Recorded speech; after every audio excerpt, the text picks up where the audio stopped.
GDS बंधुओं, सादर नमस्कार। मैं दिनेश कुमार राय, राष्ट्रीय अध्यक्ष, भारतीय ग्रामीण डाक कर्मचारी संघ बीएमएस, आप सभी से अनुरोध करता हूं, निवेदन करता हूं कि भारतीय ग्रामीण डाक कर्मचारी संघ ने राष्ट्रव्यापी आंदोलन का जो शेड्यूल जारी किया है, 11 दिसंबर को ऑल इंडिया सर्किल हेडक्वार्टर पर धरना प्रदर्शन का और 21 दिसंबर से हंगर स्ट्राइक का, राष्ट्रव्यापी आंदोलन का आप सभी इसमें सहयोग करें।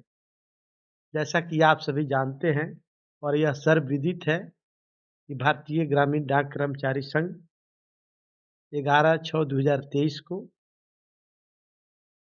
T21 अतु ग्लोबल रोड, भारतीय डाक कर्मचारी महासंघ कार्यालय में अपने सेंट्रल वर्किंग कमेटी की मीटिंग में P4 का एजेंडा पारित किया, जिसका अनुमोदन भारतीय डाक कर्मचारी महासंघ के राष्ट्रीय संगठन मंत्री, हमारे अभिभावक गुरु श्री संतोष कुमार सिंह जी के द्वारा हुआ। साथ ही भारतीय डाक कर्मचारी महासंघ के सेक्रेटरी जनरल श्री अनंत कुमार पाल जी ने भी हमारे P4 एजेंडा का अनुमोदन किया और इसको लेकर अगले दिन P4 एजेंडा का मेमोरेंडम हमारे राष्ट्रीय कार्यकारिणी के सदस्य और अन्य सर्कल से आए सर्कल सेक्रेटरी, हम सभी अपने नेता, अभिभावक, मार्गदर्शक, पथ प्रदर्शक श्री संतोष कुमार सिंह जी के नेतृत्व में डाक भवन नई दिल्ली जाकर डीजी और सेक्रेटरी पोस्ट से मिले, मेमोरेंडम दिया, इस पर चर्चा हुई। उन लोगों ने सकारात्मक जवाब भी दिया। सरकार तक आपकी इस पक्ष को, आपकी इस मेमोरेंडम को हम लोग अग्रेसित करेंगे। तदुपरांत देश के हर राज्य में मैंने यात्रा किया, लोगों से संवाद किया, जीडीएस से संवाद किया, संपर्क किया, मीटिंग किया। इसके विभिन्न पहलू को लोगों से हमने अवगत कराया। जब ये प्रारंभिक रूप में चल पड़ा और ये सोशल मीडिया में इसकी चर्चा होने लगी, इसके बाद ही देश का कोई जीडीएस यूनियन अपना मीटिंग और एजेंडा चलाना शुरू किया। हमने किसी का अनुकरण नहीं किया। हमारा ध्येय था जीडीएस के बेहतर भविष्य के लिए, जिसके लिए हम लोगों ने यह P4 एजेंडा तय किया। आप सोशल मीडिया में जहाँ कहीं भी होंगे, आप शुरू से लेकर आखिर तक देख लेंगे। मेरे P4 एजेंडा के पारित होने के बाद, सोशल मीडिया में आने के बाद, अन्य राज्यों में भ्रमण के क्रम में अन्य यूनियनों के अंदर ये जागृति आई, उनके अंदर भी सवाल खड़े हुए। तब उन्होंने मीटिंग किया और अपना एजेंडा चलाना शुरू किया। खैर, उनकी अपना संगठन की बात है। हम अपने P4 एजेंडा पर विस्तृत चर्चा आज आंदोलन के आखिरी चरण में आप सभी से कर रहे हैं। हम विभिन्न राज्यों को भ्रमण किया और इस क्रम में हमारे general secretary D Chandrashekhar ji ने कुरनूल टाउन में श्री देवी सिंह चौहान राज्य मंत्री जी जब पहुंचे तो उन्होंने ये मेमोरेंडम दिया। उन्होंने भारतीय मजदूर संघ केंद्रीय मुख्यालय को दिया। माननीय केंद्रीय मंत्री श्री अश्विनी वैष्णव जी के यहाँ भी हम लोगों ने मेमोरेंडम को भेजा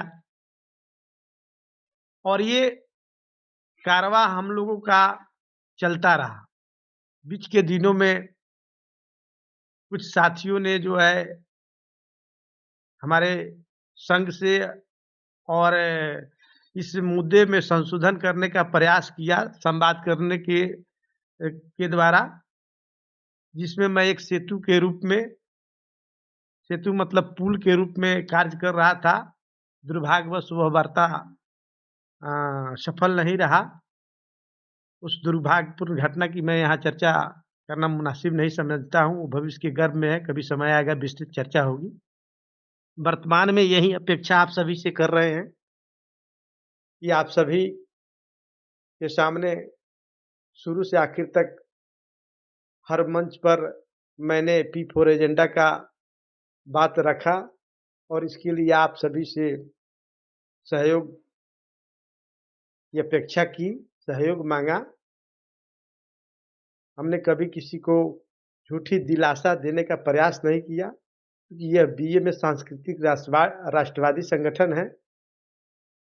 यह कभी किसी संगठन के माध्यम से अपने सदस्यों को बरगलाता नहीं और धोखा नहीं देता है और किसी को झूठी दिलासा नहीं देता है। आशा, जैसा कि आप सभी जीडीएस बंधु जानते हैं, हम सभी पढ़े लिखे हैं। आशा आत्मिक चीज़ होता है और आत्मा से इसका संबंध होता है। आप झूठी दिलासा देकर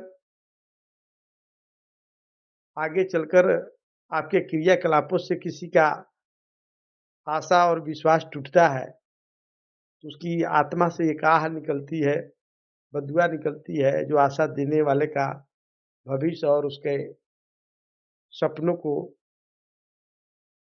चकनाचूर कर देता है। मैंने कभी किसी से झूठी दिलासा ना दी। जो P4 का एजेंडा है उसी पर हम चर्चा करते रहे, वार्ता करते रहे और इसको लेके चले। इस क्रम में 5 अक्टूबर 2023 को भारतीय डाक कर्मचारी महासंघ के राष्ट्रीय संगठन मंत्री, हमारे अभिभावक गुरु श्री संतोष कुमार सिंह जी के नेतृत्व में एक शिष्टमंडल केंद्रीय मंत्री माननीय श्री यशस्वी वैष्णव जी से मुलाकात किया, वार्ता किया, जिसमें हमारे जनरल सेक्रेटरी डी चंद्रशेखर भी शामिल थे। P4 एजेंडा पर भी चर्चा हुआ। माननीय मंत्री जी ने यह आश्वासन दिया था कि 1 माह के अंदर में इस पर वार्ता करके माननीय प्रधानमंत्री जी से आप सभी को वस्तु स्थिति से अवगत कराऊंगा। हम लोगों ने काफ़ी प्रतीक्षा किया और 23 नवंबर को हम लोगों ने डाक भवन, संचार भवन दोनों जगह उनसे संपर्क स्थापित करने का प्रयास किया, लेकिन 5 राज्यों के चुनाव में व्यस्तता के कारण माननीय मंत्री जी से मुलाकात नहीं हो सकी। अंततः हम लोगों ने शेड्यूल जारी कर दिया राष्ट्रव्यापी आंदोलन के आखिरी आंदोलन का, जिसमें 11 दिसंबर का ऑल इंडिया सर्किल हेडक्वार्टर पर हमारा 1 डे स्ट्राइक है और 21 दिसंबर को राष्ट्रव्यापी हमारा जो है कि आंदोलन है। साथियों, इस देश में सोशल मीडिया के माध्यम से या बहुत तरह के संगठन लोग हैं जो कहीं न कहीं उस सेक्टर में काम करते हैं, लोगों का माइंड वॉश करते हैं, ब्रेन वॉश करते हैं, माइंड सेट को चेंज करते हैं। हमारे बीएमएस संगठन को भी लोगों ने बहुत टीका-टिप्पणी किया और हमारे साथियों को ब्रेन वॉश करने का प्रयास किया, जैसा कि हमने सोशल मीडिया में देखा, सुनने को मिला। बहुत साथियों ने हमें सूचित भी किया। ये तो वर्तमान केंद्रीय सरकार की ही तो ऐसी यूनियन है। यहाँ मैं आप सभी को स्पष्ट कर देना चाह रहा हूँ कि विगत 22 नवंबर को पुरानी पेंशन लागू करने के लिए बीएमएस ने all India central employee association का जंतर मंतर पर विशाल धरना प्रदर्शन इस सरकार के खिलाफ ओपीएस के समर्थन में किया, डंके की चोट पर, और सोशल मीडिया में रहा, सब लोगों ने देखा। जबकि 5 राज्य के चुनाव चल रहे हैं, बहुत कंट्राडिक्शन चुनाव चल रहा है। अगर सरकार की हितैषी हम होते तो 5 राज्यों के चुनाव के दरमियान में बीएमएस पुरानी पेंशन के समर्थन में वर्तमान भारत सरकार के खिलाफ में जंतर मंतर पर उतना बड़ा विशाल रैली आयोजन करके सरकार को ललकारती नहीं, चुनौती नहीं देती, चेतावनी नहीं देती, तो ये सब विचारणीय चीज़ है। इसका मूल्यांकन कीजिए कि सरकार के संदर्भ में, वर्तमान भारत सरकार के संदर्भ में हमारे रिश्ते का जो लोग अफ़वाहें फैलाते